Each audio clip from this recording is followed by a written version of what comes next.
YouTube, une chaîne dans laquelle je vais présenter quelques-uns des principaux concepts qui régissent le fonctionnement des réseaux IP.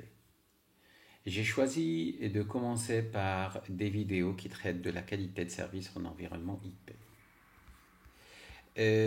L'objectif derrière cette série de vidéos qui va suivre par la suite, c'est de vous initier aux besoins de la qualité de service en environnement IP, de présenter les niveaux de mise en œuvre de la qualité de service dans un réseau pour finalement traiter des modèles de gestion de la qualité de service en environnement IP qui sont principalement en nombre de deux. Bien sûr, il y a d'autres modèles, mais les plus utilisés sont les modèles INTSERV et DIFSERV. Et plus précisément, au niveau des réseaux d'opérateurs, on a tendance à opter pour le modèle de service DIFSERV.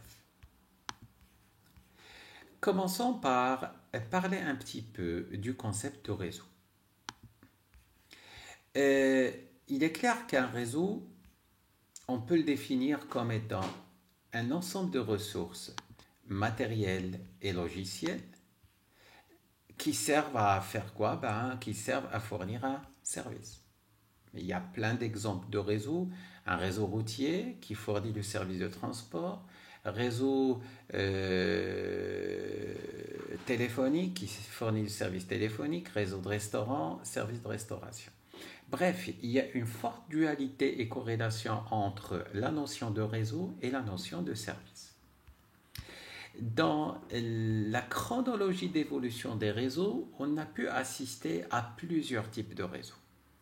Comme je l'ai dit tout à l'heure, le réseau était très corrélé à la notion de service. C'est ce qui a conduit à un certain moment à faire concevoir ou bien faire naître un réseau uniquement pour fournir un service. Dans ce cas, on parlait de réseau monoservice. Il y a eu une deuxième phase, mais qui n'a pas duré longtemps, qui est la phase d'intégration de services. Je prends un exemple. Vous avez réseau X qui fournit à ses clients un service X, réseau Y qui fournit à ses clients service Y.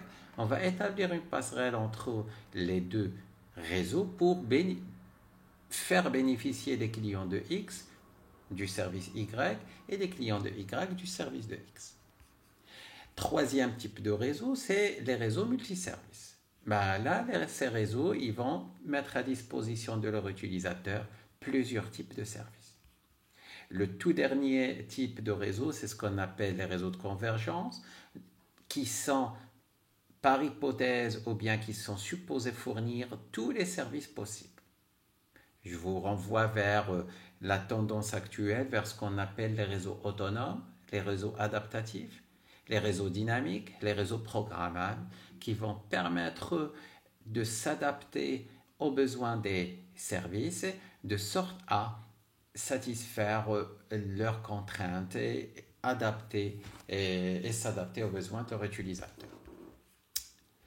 Pour ce qui est des tendances actuelles, c'est vrai, on retrouve que les réseaux ils sont partout et on leur demande trois principales choses. La première des choses, c'est que on assiste à des accès qui sont de plus en plus sans fil, qui sont plus filaires.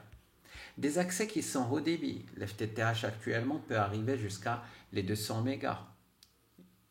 Et la 5G peut atteindre les 1 gigabit par seconde.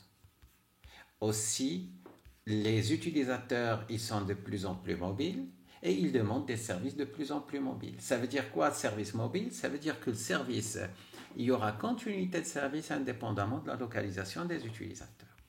Et finalement, tout ça, il doit être transporté via un protocole d'une extrême importance qui est le protocole IP. On assiste à un phénomène, ou bien on peut dire que le protocole IP, il va assurer une sorte de passerelle entre un niveau applicatif ou bien un niveau service qui est très varié et un niveau accès qui est aussi très varié. Le protocole IP, il va constituer malheureusement une sorte de goulet d'étranglement.